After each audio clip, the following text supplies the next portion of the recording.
invite our foreign friends who have been living in Singapore to take part in all things Singaporean. We'll see how well acquainted they are with our country's way of life.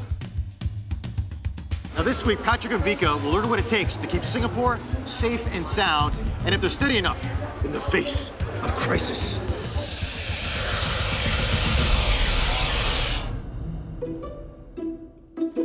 Hey guys! Hello! Nice to meet you. Vika and Bobby, nice to meet you. Patrick, we know you, man. Do you know why we're here? Something to do with crime? You guys are actually in trouble. Really? Look at her, she looks so guilty. I'm joking. This is the first time meeting her, don't scare her. I got cold sweat. You got clammy hands now? Yes. Yes. How do you feel like living in Singapore? Secure country? Safe.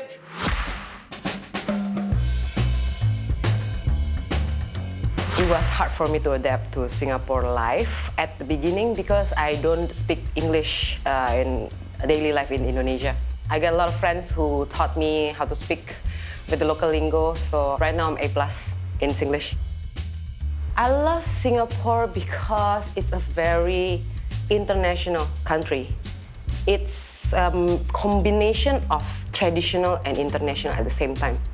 It's like they still have, you have your Chinese New Year, you have your Deepavali, you have your Hari Raya, you have all this traditional celebration and traditional culture, but you also have that very international lifestyle. So I just felt like I'm being in a part of the world that is just amazing. One thing I love about Singapore is the feeling of safety. Because in Jakarta, after like 11 p.m. or something, you really have to watch out. But in Singapore, you feel safe. That's why I love living in Singapore. And you, Patrick? Well, my house like right below is just a police station. So there's a police station almost everywhere. Win. So I feel pretty safe around my neighborhood. Last time you saw me, I think it will be the Dragon Boat Challenge, as well as the Zumba Challenge. Growing up in Thailand, like I've seen with my own eyes shooting or even grenade throwing at the wet market in Singapore. You can even like leave your bags or belonging at the hawker center and come back after a few minutes, it will still be there. I did my 2 years of NS. My friend from NS, even now, he's still my roommate in NTU. We still hang out like every other week. You really gain a lot of these friends who you know you can trust. Out there, there's always people looking after you. We have an SG Secure trainer from the Singapore Police Force. He's going to teach us how to look out for suspicious items or behavior in our daily lives. Some detective work, maybe. Oh, you want to do some CSI stuff? Yeah, yeah. What about you? What are you, Charlie's Angel? Yes, Charlie's Angels. Okay, that's the glamorized movie version. I don't think we'll be getting into that, right?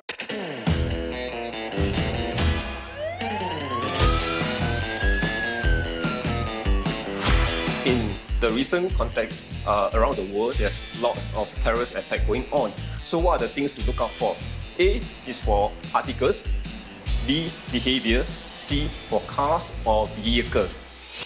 Abandoned articles that are unnecessarily secured with tape, containing suspicious oil stains, or emitting an almond smell may pose as bomb threats. There are also people who attempt to hide their identity by wearing a hoodie or motorcycle helmet. This one, he's always in motorcycle helmet. Like a black jacket. Yeah. Nothing wrong with wearing motorcycle helmet, but if they are wearing motorcycle helmet at the wrong place, let's say in this room and you're still wearing it, that's not usual. Then Cars or vehicles should also be a cause for concern if the drivers present erratic behavior. if you see a driver who suddenly just abandoned their vehicle by the roadside, or if you see an old vehicle mounted with a new license plate, give us a call and let us check. Just call the police. Cannot tackle. Cannot. Just call us immediately, because we would want them to call rather than leave it unreported. But when terror actually strikes, your safety comes first. Run away from danger and hide if you can't run. Tell the police when it's safe to do so. Lock yourself in the room, but don't get trapped. You can place object at the door, so the attacker can't come in. Okay, but also you need to look out for something, whether it is a push-in door or pull-out. Okay, so oh my God, it's a pull-out door. Don't do the wrong thing. You place a lot of object at the door, but actually the attacker can just pull open and he come in. The coolest thing I've learned today is actually you can use an app. Click the app, SG Secure, and then you can actually make a police report all from there. And then that app actually can also determine where is your location. It's time for a mini test right here at Orchard Road. Now, we're gonna put your knowledge to the test and see if we can pick out any suspicious activities. Warning though, it's not gonna be simple. That's why we picked such a busy street like this. Hey, I say. Say. You gotta use your eye power. All right, let's do it. Okay, hold on. You guys ready? We've planted 2 secret agents in the crowd. Their task? To drop off a suspicious package. But are Patrick and Vika vigilant enough to spot them? I got Businessman. nothing. Briefcase? No. I don't see anyone. I can't find it. So many people nowadays wear hoodies, cap, and sunglasses even indoors. It's not easy. You have to be really focused. I think everybody's suspicious. Oh, this lady right here. Itu bilang tuh, the uncle. No. Uncle could be hip. Is that a guitar or not a guitar, sir? That is suspicious lady right there because I don't see any baby. Yeah, and she's like looking very suspicious. There's a lot of people pushing friends around. No, but there's no baby. I mean, I have a lot of friends who have babies, okay? First of all, you don't suffocate your baby with a blanket like that. There's no baby. How could you hide a baby like that? How can the baby breathe? So I think that's the prime suspect. Sunglass, hoodie. Okay, handphone out. Okay, bomb is out. Sorry, I caught you, girl. That's the lady right there. I think so too. Well, Yes. she's a tough one. There could be multiple things. Oh, wait. I see a bag there. Ah, it's a bag. Oh, yeah, that's right. Unattended. It could be. Unattended. Article. You just look suspicious hiding behind the dustbin. He's still loitering around. He's just doing nothing. Honestly, I didn't see anybody leave that bag. I was just suspecting that guy because he looks suspicious. Time's up. All right, guys. We'll see what you got right or wrong, because Jason actually, you spotted everything. No. Oh, really? Of course you would. For Patrick, he said bag under the chair. All right, Vika also has unattended bag. Jason? Yes, correct. That's correct. Okay. Next, lady with fake babies. I've got one here, a woman with a fake baby. Yes, Is that correct? All right. All right, Jason. Man in white t-shirt hiding behind the trash bin. White shirt guy loitering. No, he's not the one. He's not the one. Oh! Oh. There's nothing wrong hiding behind the trash can. We all do it all the time, right? Yeah. He wasn't hiding, he was just standing behind there or near there, that's all. I agree that they're quite vigilant. Yeah. But however, for the description of the lady, they could have done a little bit more. That's too brief already. All right, guys, it's a draw, but it's a failed draw. So, from what I've learned today, is not to just focus on one person. You have to look around. Even though you are not sure whether that is a suspicious article, just snap a photo and send it to the local authorities. Then let them decide whether that's a suspicious-looking item or not. Up next, Patrick and Vika pick up some life-saving skills. Whoa! Oh my God! I can feel your pain.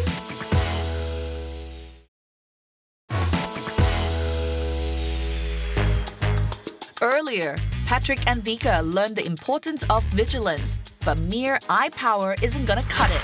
So we're gonna put them through a crash course on life-saving skills. No matter how careful you are, there's always a chance you'll be injured during a crisis. That's why we're here at the Emergency Preparedness Center. That's right, to learn skills that will be handy during an emergency. But you see, that all said, you can't help others unless you learn how to save yourself first. That's right. That's right. Bobby, there's smoke everywhere. It's fake smoke, Bobby.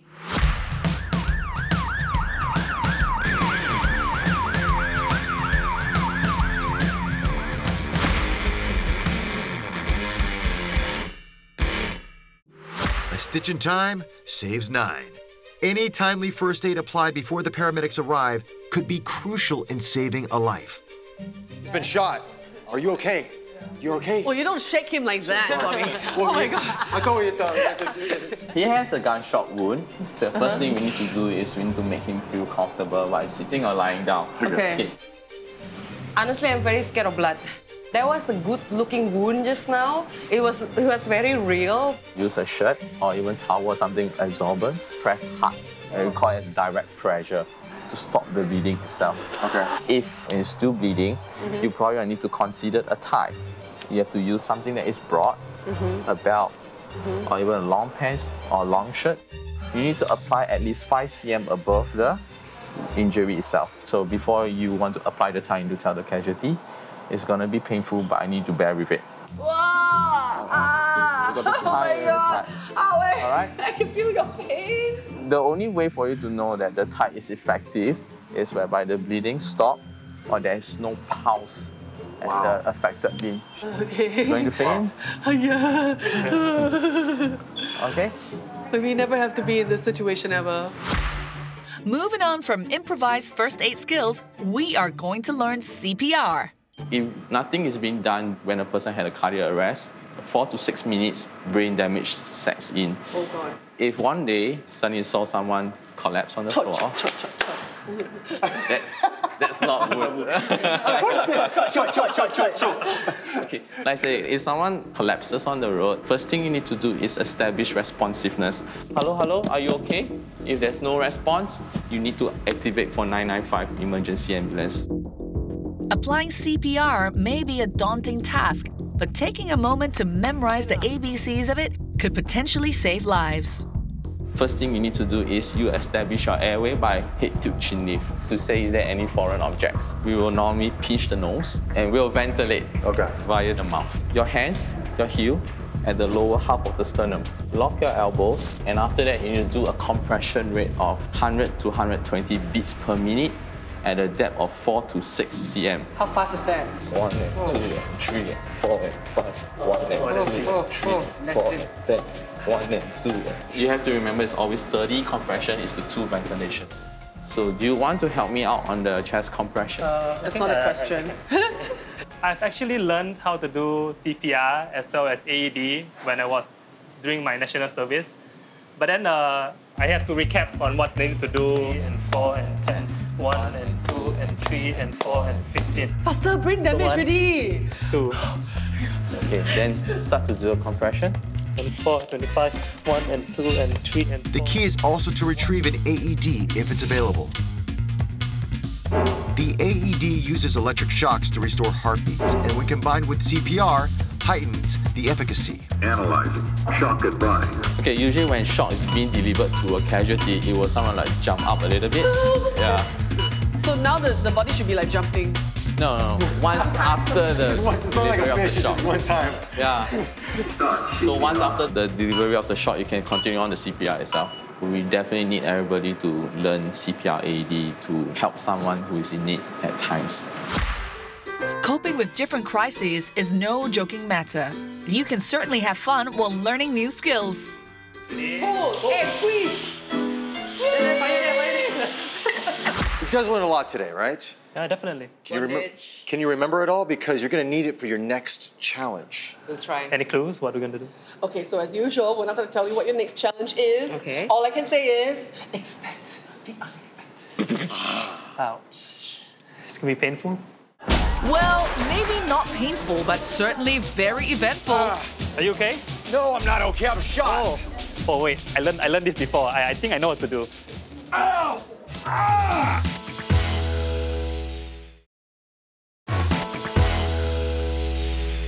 Before the break, Patrick and Vika learned the ropes to improvise first aid skills during emergencies. Now it's time for them to get their act together and tackle their final challenge, set in the midst of a mock terror attack. This is it, your main challenge. Here's a question. How confident are you in dealing with a terrorist attack? Oh my God, when I heard it's gonna be a terrorist attack exercise, I'm like, my heart went crazy. I'm not sure whether I'm ready for this. Fairly confident. Quite confident. What do you mean, fairly confident? It's too confident, it's too much, too much. I felt quite excited. I think I really want to see how our SCDF or the police force actually works when it comes to the threats such as this. Honestly, I've been in a situation that I'm not so sure whether my life is gonna be secure. During the 1998 riot in Jakarta, it's surreal. Trust me, when you're in that situation, all you want to do is flee. Anyway, we have our CERT volunteers, AJ and Shannon, who are going to be guiding us through to safety. How real is the situation going to be today? Well, they are going to use blanks. Okay, you scared me for a moment there. Yeah, please. I get scared at the bursting of a balloon, so... Oh yeah, I get that too. Oh no! My heart beating so fast right now. Ladies and gentlemen, in a while, we will commence our demonstration where trained residents will showcase where to run, where to hide, and how to tell the police. I don't think I was nervous. Since I was in the army for 2 years, I was quite confident. But no matter how prepared they think they are, reality always has a way of springing surprises on them. Okay, so the participants don't know anything. They only know that there's going to be a simulation of sorts, okay? But what's actually going to happen is we're all going to be victims of an attack. Ugh. Yeah.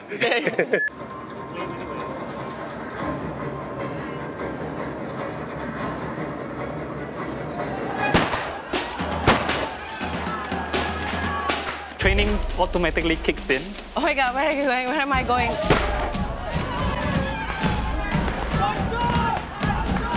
Hey!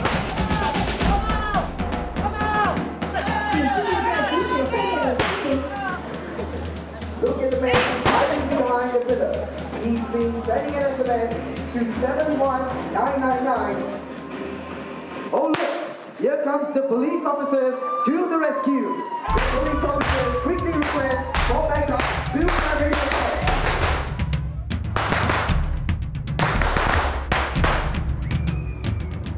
Reinforcements has arrived.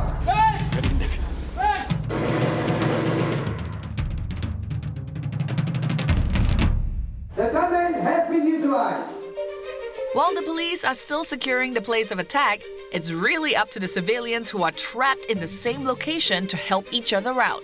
And this is the time for Patrick and Vika to step up. Can you help us, please? We're shot, we're shot. Oh! Now? Why are you pushing me out there, Roz? I wasn't anticipating the wound on Bobby. Are you okay? No, I'm not okay. I'm shot. Oh wait, I learned this before. I think I know what to do. Okay, so this is gonna be painful. I'm gonna apply some pressure on the wound, okay? Okay, now I'm gonna tie a knot. I'm thinking, oh, there's a lot of blood, so I just want to like wipe the blood away. I just don't want it to be messy. And then, oh yeah, blood pressure, don't let her bleed to death. Okay, this is gonna be painful. So this will be painful.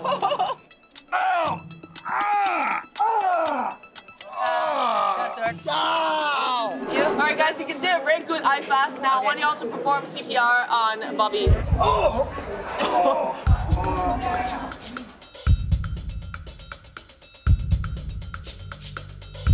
I missed out like two most important things, I think. We call for ambulance and also get an AED. There's some confusion there. 1 and 2 and 3 and 4 and 5 and 1 and 3 and 4 and 30. So 1 time, 2 times. You're all right, sir. You're safe. You're safe now. Thank you. My hero. Thank you. My hero. Here's my number. Hero. Oh, wow. When my moment comes, boom. Okay. Everything kind of like went blank. Sir, are you okay, sir? Sir? Okay, he's dying. I have to keep telling myself that it's a real thing, it's a real thing. You have to do this for real. 1, 2, 3, 4, 5, 1. Her CPR is like fingertips, not like... Hít đập đòn. Hít đập đòn. 5, 1, 2, 3, 4. Breathe, boy, breathe. He's dead! I'm dead! Ah! Woo! He finally comes alive! Well done, guys. Well Good done. job, guys. Good job. He literally resurrected twice. Yeah. Patrick and Vika did well in saving the day. But were their efforts good enough for our paramedics? Let's hear what Jonathan has to say. For iFast, overall it's okay. Just need to take note that the belt is much better compared to a lanyard. Vika, no need to clean the blood itself, just straight away apply the direct pressure. Patrick, you did a really good tie, and once after you finish the tie, you use a handkerchief to apply the direct pressure on the gunshot wound itself. That stands out the CPR itself. The both of you did a head to chin lift. Clear the airway. Make sure that you breathe in to the person who is injured properly. And the compression rate is kind of fast. For Vika, I think that when you're doing CPR, you're actually using the top of your fingers instead of your palm. Yeah. It's like she was making kueh, you know? Didn't revive. Sayang. Japanese massage, sorry. All right, this is after all a challenge, and we gotta have a winner. So Jonathan, will you do us the honors? Patrick overall did a better job than Vika. All right, yes, Patrick. Congrats, Patrick! Congrats. But you know what, Vika, you did a great job as well. You know, you saved my life, so I have to thank you very much for that. With a gentle fingertips. Yes. Okay, we got some prizes for you. Prizes! Yes. It's a tiny little first aid kit and a travel pack. Yes. And these are prizes we hope you never have to use. I know. Okay, guys, I think you did a really good job, and you're super steady today. Definitely. Give yourselves a big round of applause. I've been living in Singapore for 16 years, and I've always had that sense of security. Now, I understand where that sense of security is from. This kind of thing can happen anytime, anywhere, and people have to be really vigilant and look out for each other. Like if you see a suspicious person, maybe don't approach him straight away. You can report to the police, just in case if he's really a real bad guy, they can react quickly to save like as many people as possible. After this whole experience, you know that when the push comes to shove, you really need to act, react immediately. There's no joke in a real terrorist attack. So at least right now I know the things that I need to do right in terms of IFAS and CPR. So those, I can take back home those 2 lessons, and I think I can be good at it, I hope, even though I lost, you know. But that experience will stay with you forever. What a way to end an episode, with a bang! I know, and you know what this whole experience taught us? That in times of crisis in our country, everyone can do something to save our home, regardless of race or ethnicity. And not forgetting how steady our foreign friends are in helping to keep our country safe and secure. And you know what, Roz? Not all heroes wear capes. Okay. All right, till next week, catch us next episode on Steady Law! CPR! Roz, help me, He's just learned this, Roz. Roz, help me. Stop! Come on! Very cool. And 2 and 3 and 4 and 15. Sorry. That feels weird. Okay, sorry. Again, from the beginning. High power. Do not die!